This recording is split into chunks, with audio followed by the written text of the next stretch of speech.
দর্শক, একটি ভয়াবহ গণহত্যার দৃশ্য ধরা পড়েছে। ভাইরাল হয়েছে ভিডিওটি, আপনারা দেখেছেন। ভ্যানে লাশের স্তূপ, আত্মগোপনে সেই পুলিশ সদস্যরা। খেয়াল করেন, এই যে ভ্যানের উপরে যে লাশের স্তূপ ছিল বা নিথর দেহের স্তূপ, এবং কিভাবে আর একটা নিথর দেহ ওঠানো হচ্ছিল, তারপরে পোস্টার দিয়ে ঢাকা হলো। জায়গা চিহ্নিত, আশুলিয়া। মানুষগুলো চিহ্নিত। কোথায় তারা? খেয়াল করেন, সর্বশেষ সাবেক বাণিজ্য মন্ত্রী টিপু মুন্সিকে আটক করা হয়েছে। আমার কথা হলো, বহু রাজনৈতিক ব্যবসায়িক মুন্সি ধরা পড়ল, কিন্তু পুলিশের মুন্সিরা কোথায়? এই যে ডিবির হারুন, অনেকে ঠাট্টা করে বলেন হাউন আঙ্কেল, সেই হাউন আঙ্কেল কোথায়? মনিরুল কোথায়? বিপ্লব কোথায়? হাবিব কোথায়? আইজিপি কোথায়? তারা কোথায় লুকালো? একজনও তো ধরা পড়ল না।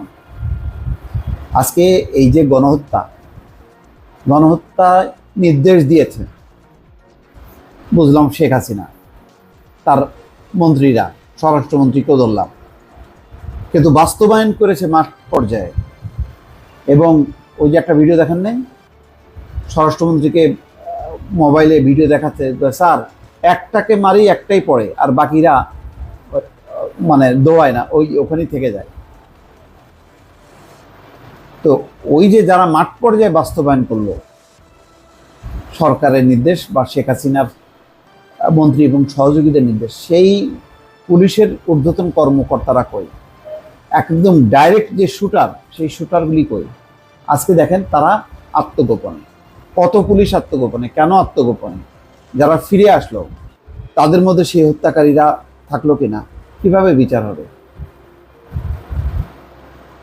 সড়কের উপর দাঁড়ানো সেই একটি ভ্যানে নিথর দেহের স্তূপ, কয়েকটি লাশ ঢেকে দেওয়া হয়েছে জীর্ণ চাদর দিয়ে। লাশের স্তূপের উপর তুলে রাখছেন মাথায় হেলমেট ও ভেস্ট পরা পুলিশ সদস্যরা। সেগুলো ঢাকার চেষ্টা করা হয় রাস্তার পাশে থাকা পরিত্যক্ত ব্যানার দিয়ে। মানে মারা গেছে সেই মৃতদেহের প্রতিও বিন্দুমাত্র কোনো শ্রদ্ধা নেই। ওই পোস্টার, ময়লা, মানে ব্যানার, পোস্টার, ওইগুলি দিয়ে ঢাকা হচ্ছে। এগুলি আপনি কিভাবে করবেন? মানে এরা কোন ধর্মের পুলিশ আমি জানি না, যারা মারা যাওয়ার পরও বিন্দুমাত্র কোনো সম্মান নেই সেই মৃতদেহের প্রতি। এরা কি মানুষ? এদের দিয়ে আপনি কি সংস্কার করবেন? আচ্ছা, বলা হচ্ছে যে তা সত্ত্বেও নিথর বেরিয়ে আছে দেহগুলোর ঝুলে পড়া সারি সারি হাত। অর্থাৎ নিথর দেহগুলো ওই যে ভ্যানে যে তোলা হলো, ছোট ভ্যান, তার হাতগুলো ঝুলে আছে ভ্যানের দিকে, সেগুলো দেখা যাচ্ছে। এমনই বিভৎস, লোমহর্ষক একটি ভিডিও ক্লিপ এখন সামাজিক যোগাযোগ মাধ্যমে তুমুল আলোচনায়। ভাইরাল হওয়া এই ভিডিও ক্লিপ ও চিত্র যারা দেখেছেন, সবাই আতকে শিউরে উঠেছেন প্রবল আতঙ্কে। কোথায় ঘটলো এমন নিষ্ঠুর ঘটনা? এভাবে একের পর এক মানুষকে হত্যা করা হলো কোথায়? এমন প্রশ্নের যখন সোচ্চার সাধারণ মানুষ, তখন ফ্যাক্ট চেক প্রতিষ্ঠান রিউমার স্ক্যানার বলেছে, গণহত্যার পর ভ্যানে তোলা লাশের স্তূপের ঘটনাটি আশুলিয়া থানা এলাকা। বোঝেন অবস্থা। স্থানীয়রা জানান, 5ই আগস্ট ছাত্র জনতার অভ্যুত্থানে ক্ষমতাচ্যুত প্রধানমন্ত্রী শেখ হাসিনা দেশ ছেড়ে পালিয়ে যাবার পর বিকেলেই মানে ঘটে এমন লোমহর্ষক ঘটনা। তার মানে শেষ পর্যায়ে যখনই কি শেখ হাসিনা পালিয়ে যায়, তখন হয়তো সেই ছাত্র জনতাকে মোকাবেলা করার জন্য ডাইরেক্ট গুলি করেছে, এবং সেই এতগুলো মারা গেছে, তাদেরকে ভ্যানে তোলা হয়েছে। ভ্যানে তোলার পর কোথায় নেই এগুলি দাফন করছে নাকি কোথায় করছে আল্লাহ মালুম, এর কোনো হিসাব নাই। পরে এসব লাশ একটি ভ্যানে তুলে আগুন দিয়ে পুড়িয়ে দেওয়া হয় বলে জানা গেছে। এই যে এখন একটা তথ্য পাওয়া গেল যে এই নিথর দেহগুলো ভ্যানে করে একটা গাড়িতে নিয়ে যাওয়া হলো, তারপরে সেই গাড়ি পুড়ায় দেওয়া হলো যাতে তার কোনো অস্তিত্ব না থাকে। মানে এগুলি তো বলবো, এই ঘটনাগুলো মানে সভ্য জগতে বিরল ঘটনা, যে ঘটনাগুলো ঘটে গেল। গোপনে ধারণ করা ওই ভিডিও ফুটেজ পর্যালোচনা করে স্থানীয় গণমাধ্যম কর্মীরা বলছেন, গণহত্যার পারিপার্শ্বিক প্রমাণ মুছে ফেলতেই রহস্যজনকভাবে রাতারাতি থানার পাশের ও সামনের দেয়ালের রং মুছে তা পরিবর্তন করা হয়েছে। তার মানে এই ঘটনার সঙ্গে যে পুলিশ জড়িত এটা মানে মোটামুটি নিশ্চিত। এই জন্য তাড়াতাড়ি আশেপাশে রং টং করে স্থানটা মানে চেহারাটা পরিবর্তন করা হয়েছে।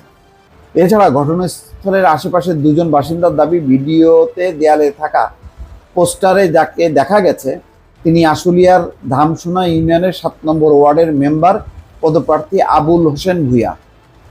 তবে গণহত্যার বিভৎস সেই চিত্র মুছে ফেলার অপচেষ্টায় পোস্টারটি সরিয়ে ফেলা হয়েছে, সেটাও সরাই ফেলা হয়েছে। নাম প্রকাশ না করার শর্তেই স্থানীয় বাসিন্দারা বলছেন 5ই আগস্টের পরপরই সব দেয়ালে নতুন রং করা হয়েছে। সাব্বির আহমেদ নামে আশুলিয়া এক সাংবাদিক জানান, ভিডিও চিত্রটি আশুলিয়া থানার সামনে থেকে করা হয়েছে, পরে ভ্যানের লাশগুলো পুড়িয়ে দেওয়া হয় বলেও জানান স্থানীয়রা। ভয়ঙ্কর, এগুলি আর কি বলবো, জানি না। এগুলি ডিবির কর্মকর্তা রিয়াজউদ্দিন আহমেদ বিপ্লব বলেন, এই ছবি সোশ্যাল মিডিয়ায় ভাইরাল হওয়ার পর আরাফাত মানসিকভাবে ভেঙে পড়েছেন। এখন উপরে আল্লাহ, নিচে আপনারা। সেদিন আমরা কোনো গুলি করিনি, অলিগলিতে হাজারো ছাত্র জনতা আমাদের ঘিরে ফেলেছিল, তবে আমরা গুলি করিনি। এখন কারা গুলি করেছে কারা গুলি করেনি সেগুলো তো তদন্তে বোঝা যাবে, কারণ আশেপাশে তো কিছু পুলিশ সদস্য দেখা যাচ্ছিল। এগুলির একটা পূর্ণাঙ্গ তদন্ত হওয়া উচিত, নতুবা এই গণহত্যার এই যে ভয়াল চিত্রটা সেটা জাতির সামনে উন্মোচিত হবে না, কারা দায়ী তারাও চিহ্নিত হবে না। দর্শক ভালো থাকবেন, আল্লাহ হাফেজ।